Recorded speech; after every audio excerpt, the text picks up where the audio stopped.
État des lieux, alors quand on parle de bois, quand on parle de forêt, bien entendu, on parle d'arbres. Et qui de mieux placé que Bruno Sirven pour nous parler de l'arbre et de son génie? À vous. Bonjour à tous. Je vais vous parler d'un sujet qui va sans doute nous dérouter par sa simplicité.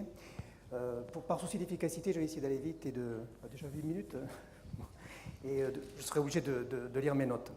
Je vais vous parler d'agriculture, je vais vous parler d'arbres, je vais vous parler du miracle de la photosynthèse, et puis je vais surtout vous parler finalement d'un être formidable qui a réussi l'exploit d'être révolutionnaire, toujours en innovation, d'avoir toujours du génie, mais tout simplement l'arbre qui est révolutionnaire depuis maintenant 400 millions d'années, et qui se réinvente et se réadapte tout le temps. Et ça a été bien compris, notamment par des générations et des générations d'agriculteurs. Voilà. Ah, pardon. Merci. Qui ont su que l'arbre étant le pilier de la vie, il était aussi le pilier des agrosystèmes. Il a longtemps été, il est toujours dans beaucoup de régions du monde une composante, une partie intégrante de cette production agricole, même si aujourd'hui il l'a déserté, on peut le regretter, mais le fantôme de l'arbre reste toujours, que ce soit dans les profondeurs de l'humus ou encore dans le pétrole qui finalement soutient l'activité agricole. Voilà. Alors merci d'avoir invité l'arbre et vous verrez que son rôle et les solutions qu'il peut nous apporter sont importantes. Je continue. Alors, première mise en bouche pour comment ce que c'est qu'un arbre. Déjà, c'est une plante géante, dure et durable. Donc, ça veut dire que sa simple présence va avoir des effets augmentés par rapport à d'autres plantes. Elle interagit. Elle n'est pas là ou active ou passive. Elle interagit, ça veut dire qu'elle collabore et généralement dans le sens de la vie, c'est-à-dire avec des synergies positives. En tant que plante géante, elle s'élève. Alors elle s'élève vers le ciel, mais elle s'élève, je dirais, aussi vers les profondeurs du sol.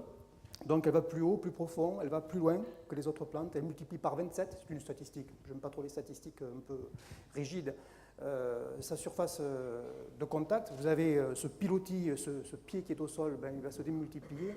Un arbre, c'est plusieurs milliers de mètres carrés, parfois hectares, de surface de contact avec les feuilles, etc., etc. Et avec le sous-sol, ne pas oublier, un arbre, c'est surtout de l'invisible. Et puis il optimise, c'est-à-dire qu'il va transcender avec les moyens du bord les ressources qui sont là. Et l'image que vous voyez ici, par exemple, ou celle-ci, vous voyez, là, l'arbre pousse dans la roche, il est en train de valoriser une ressource qui est complètement invisible, qui est dans le sous-sol. Ce n'est pas l'ombre qui verdit, c'est l'eau qu'il va chercher très profonde, qu'il fait remonter, et qui va d'ailleurs redistribuer aux copains. Voilà, donc une plante et un arbre va exprimer la totalité de la potentialité d'un lieu, de la productivité d'un lieu, et ça c'est important. On continue avec cette première mise en bouche sur l'arbre, c'est une véritable biopompe. Il va aspirer et diffuser la vie. On l'a oublié, alors je vais presque vous dire que des banalités, mais vous verrez que l'arbre c'est une véritable usine extrêmement complexe pour fabriquer tout ça, pour fabriquer la vie. Donc il fusionne. Il fusionne, ça veut dire qu'avec plein de choses, vous les imaginez, on parlera notamment du carbone, mais de l'eau, beaucoup de choses qui sont d'ailleurs gazeuses. L'arbre, il est surtout composé de choses qui viennent de l'atmosphère, de l'eau, du carbone, de l'azote, de l'oxygène. Très peu de choses qui sont dans la terre, très très peu. C'est la cendre quand on brûle le bois qu'on le retrouve. Mais il fait autre chose, il combine. Il transforme, et il transforme beaucoup en positif. Deux exemples, quand vous êtes en Corse ou au Mexique et puis que vous allez cueillir une agrume, c'est quand même formidable. Vous n'avez rien fait, et puis vous avez, je ne parle pas d'un verger cultivé, vous vous baladez dans la nature, et puis c'est un peu le mythe de l'Éden, c'est quand même formidable. Une agrume, c'est avoir une usine qui produit ça gratuitement, et qui se laisse piller gratuitement, c'est quand même extraordinaire. Et puis le feu, par exemple, vous voyez, une simple bûche que vous mettez dans la cheminée, elle aura emmagasiné tous les bons rayonnements du soleil. Vous allez vous mettre devant, vous allez retrouver ce rayonnement du soleil, mais par exemple, vous n'allez pas retrouver les ultraviolets. Vous n'allez pas bronzer, vous n'allez pas non plus attraper d'insolation. Donc vous voyez, il retransforme, il reformule, mais quand même dans du positif. Et puis surtout, il produit énormément dans le silence. Grosse capacité de production, pas toujours des productions ou des produits valorisables pour du bois d'œuvre, mais quand même de la biomasse et de la biodiversité. Et ça, c'est vraiment important. Donc il accroît les ressources et cette image, mince, pardonnez-moi, ici, vous voyez, et il génère tout le temps la vie, sa simple présence. Vous voyez, entre ces deux branches, il y a un nouvel individu qui est en train de naître, c'est autre chose, c'est une autre plante. Donc il va synthétiser différentes ressources pour en créer de nouvelles. Donc une sorte de nœud qui permet de capter, de distribuer et de rendre plus vivable, plus aimable, plus consommable, plus confortable la vie. Et on sait bien que si nous respirons aujourd'hui et si nous ne sommes pas asphyxiés, c'est notamment grâce aux plantes.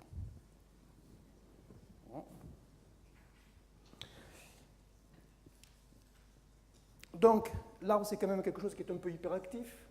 Ça n'arrête pas de bouger, mais de produire. Évidemment, on connaît tous du bois, de la feuille, du fruit, parfois les trois à la fois. J'insiste un peu sur la feuille parce que des générations, et encore toujours dans le monde, la production de feuilles et de fourrage, c'est extrêmement important pour l'alimentation. Et j'attirerai votre attention sur différents systèmes dits agroforestiers que vous voyez là, mais surtout sur cette notion de diversité d'ambiance que l'arbre peut apporter. Et ça, c'est important. Et une notion encore plus importante, c'est que l'arbre va produire et produit, comme toute plante, à partir des déchets. Le CO2, on va en reparler. Les déchets, par exemple, vous avez un élevage où il y a beaucoup d'effluents. Ben, si vous mettez, par exemple, moi je suis gersois, donc je vais parler de canard, sous des noyers, ben, vous allez avoir ces effluents qui vont être transformés, ces effluents pas très nobles, en produits plutôt nobles, avec de la noix et avec du bois de noyer, qui n'est quand même pas la moindre essence. Donc vous voyez, à tous les étages et sous toutes les formes, on va rajouter de la dimension avec l'arbre. Donc cette idée, qui est importante aussi, si on parlait en aparté de production locale, ben oui, bien sûr, l'arbre c'est éminemment local puisque l'arbre ne bouge pas, il est là. Donc avec les moyens du bord, je le répète, il va pouvoir prodiguer plein de choses à qui saura en tirer parti. Alors, rapidement, on ne va pas tout lire, mais c'est sûr qu'en termes d'agrosystème, l'arbre, il va le rendre plus productif et surtout plus stable, il va le sécuriser. Donc effectivement, il va intensifier la production si on rajoute un étage. Alors, on n'est pas obligé de tout superposer, mais enfin, il va rajouter dans l'agrosystème, dans un paysage comme celui que l'on voit, de la diversité, puisqu'il est à lui seul une polyculture. Il va la diversifier, donc, cette production. Il va surtout permettre de réguler, de distribuer toutes les ressources. C'est un peu le médiateur qui va pouvoir faire un peu atténuer, compenser les variations de climat, les variations hydriques, etc. etc. Je ne vais pas trop m'étendre sur le sujet. Et puis, surtout le sécuriser. Un bon matelas qui permet, mais quand on a un coup de chaud, un coup de froid, un coup de ceci, un coup de cela, ben de pouvoir le lisser au maximum, bon, jusqu'à une certaine limite. Savoir que beaucoup de régions du monde, et d'ailleurs les derniers bocages qui ont été construits, ont été fabriqués pour ces raisons-là. Parce que trop près des littoraux, trop de vent, parce que dans les endroits difficiles d'altitude ou dans les endroits arides, l'arbre permet de refaire venir de l'agriculture. J'y reviendrai rapidement. Quand on a de l'arbre, et quand on pratique l'agroforesterie, on va plusieurs choses à la fois. On a effectivement les denrées agricoles que l'on produit, production animale ou végétale, mais aussi on a tous les dérivés de l'arbre. Je le répète, c'est une polyproduction, l'arbre. Et puis, normalement, le capital de production qui est renouvelé et enrichi. Et puis, d'autres ressources dans un paysage comme ça, vous imaginez bien que les aménités sont autres et qu'elles participent et qu'elles alimentent toute la collectivité. Alors, dans le paysage, comment on rencontre l'arbre de cette manière-là? C'est très simple, hein.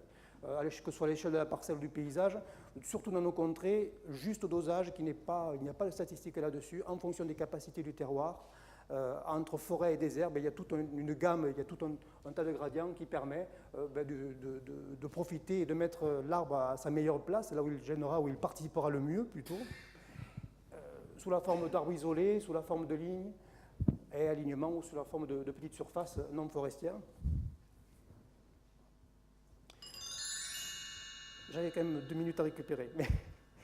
Et un sujet extrêmement important, tout ce que je viens de vous dire, ça veut dire quoi? C'est qu'on a le choix, et c'est ce que l'on est en train de vivre aujourd'hui dans le monde, et notamment en France d'ailleurs. On a le choix entre, je ne sais pas si vous voyez ce qui est écrit en haut, une spirale de dégradation, c'est-à-dire plus on enlève de plantes, mais plus on va rentrer dans un processus, une spirale, hein, de dégradation et de désertification. À l'inverse, plus on va ménager et permettre la présence de plantes, on va enclencher une spirale, une corne d'abondance qui permettra de générer biomasse et biodiversité. On a le choix entre ces deux choses-là. Donc de profiter de ce génie de la plante. Alors là, on parlait de carbone, on parle beaucoup de carbone, mais il ne faut pas avoir peur du carbone. Le carbone, c'est la vie. Le carbone, les chaînes carbonées, c'est tout simplement la vie dans l'univers. Le carbone, c'est une chance. Alors, qu'est-ce qui se passe? Lorsqu'on regarde ces deux images, on va essayer d'extrapoler en pensant qu'à la question du carbone. Trop de carbone dans le ciel, ok, mais un manque énorme de carbone dans le sol. La solution, elle est là. Je ne vous donnerai pas de statistiques parce qu'elles sont controversées, mais elles sont en tout cas unanimes sur le fait que les sols peuvent engranger une quantité de carbone considérable. Et justement, ce carbone, on en a besoin pour confectionner de l'humus, de la fertilité durable. Il ne faut pas avoir peur du carbone, au contraire. Et le seul entremetteur, je dirais, le seul canal qui puisse automatiquement, sans faire d'usine à gaz, c'est déjà une usine à gaz, la plante, permettre de traduire ce carbone du ciel qui nous gêne en un carbone positif dont on manque, c'est la plante. Et une plante un peu plus costaud, c'est l'arbre. Donc voilà ce que je voulais vous communiquer, mais je n'ai pas tout à fait fini.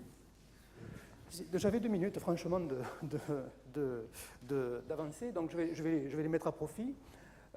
Juste pour rappeler cette image, pardonnez-moi, excusez-moi, cette image, c'est dans le Burkina, c'est aujourd'hui, on confectionne des bocages neufs, comme on en a constitué il y a 20 ans dans l'île de Ba, ici. Vous reconnaissez Staline, qui a vraiment mené des campagnes, l'Union soviétique à l'époque avait mené une grosse campagne d'embocagement. Roosevelt, après l'épisode, vous vous souvenez, les raisins de la colère, du Dust Bowl, hein, la grosse érosion qui a traumatisé l'Amérique, pareil. Et ceci, vous voyez, 1960, c'est le verdissement du fleuve jaune, d'ancienne vallée du fleuve, des tempêtes de sable en 1960, confection d'embocage, voilà une des zones très productives en Chine en 2017. C'est possible. Alors voilà. Juste pour vous dire que l'arbre, ça pousse partout, c'est capable de pousser partout. Je vous ai mis quelques images rapides pour dire que dans tous les délaissés, dans toutes les bordures, l'arbre a sa place sans gêner et sans envahir, comme le ferait une forêt sauvage, tout l'espace. Et puis, je vais essayer d'accélérer un petit peu, pardonnez-moi. Là, je m'excuse. Et puis de vous dire que si on enlève un certain nombre de choses, vous voyez, j'ai noté le mot planète. Vous voyez, si on enlève le E des erreurs, des égarements, des embêtements, j'allais dire des œillères, mais bon, ça ne commence pas par un E, on retrouve le mot plante. Donc c'est un petit mot d'esprit. Mais je trouve que c'est quand même intéressant de se réfléchir sur le rôle premier, primordial que représente la plante, et surtout pour vous dire que ce projet-là, il est à portée de main, parce que ça pousse tout seul, quasiment partout, et c'est gratuit. Donc ça ne veut pas dire qu'il ne faut pas planter, qu'il ne faut pas éduquer les végétaux, qu'il ne faut pas les domestiquer, les élever, les cultiver. Hein. Je vous ai parlé d'agroforesterie, c'est de la culture. Mais il n'empêche qu'on peut profiter et conduire cette richesse naturelle. Voilà. Donc, juste un petit mot, la planète est finie, elle est limitée, certes, mais le monde est infini, et la capacité à se rajeunir par la plante, le monde est illimité, la vie est illimitée. Même si l'espace est fini. Et je trouve que notre planète, et ce n'est pas moi, c'est une citation d'un de mes confrères, Ernst Zürcher, qui disait « Notre planète, elle a pris un sacré coup de vieux, parce que comme on lui a enlevé beaucoup de plantes, effectivement, cette capacité à se rajeunir, à se renouveler, à se rafraîchir, à tous les sens du terme, on est en train de la perdre. » Donc ça, c'est quand même un peu dommage. L'arbre nous montre quelque chose. Je disais hier soir que c'est une source d'inspiration. Il nous montre les principes rustiques. J'aime bien ce mot. Tout à l'heure, j'ai utilisé le mot sur le diaporama de prospérité, mais avec des moyens rustiques, c'est-à-dire simples. Économie du temps et de l'espace. L'arbre nous montre ça, on a un petit espace, et en peu de temps, il peut faire des choses. Économie de la ressource et économie du geste. Voilà, tous ces principes un peu paysans, ces principes de la rusticité qui nous permettent d'avancer. Et puis un petit mot, pas de la grande philosophie, mais lorsqu'on appauvrit le paysage, on appauvrit la vie. C'est évidemment, mécaniquement, c'est logique, mais on appauvrit aussi beaucoup l'esprit. Quand on est dans un paysage un peu simple, on a tendance à devenir nous-mêmes à son image un peu simple. Et lorsqu'on appauvrit l'humus, on appauvrit aussi beaucoup l'humanité. Vous savez que ces deux mots ont la même racine. Voilà, je vous remercie.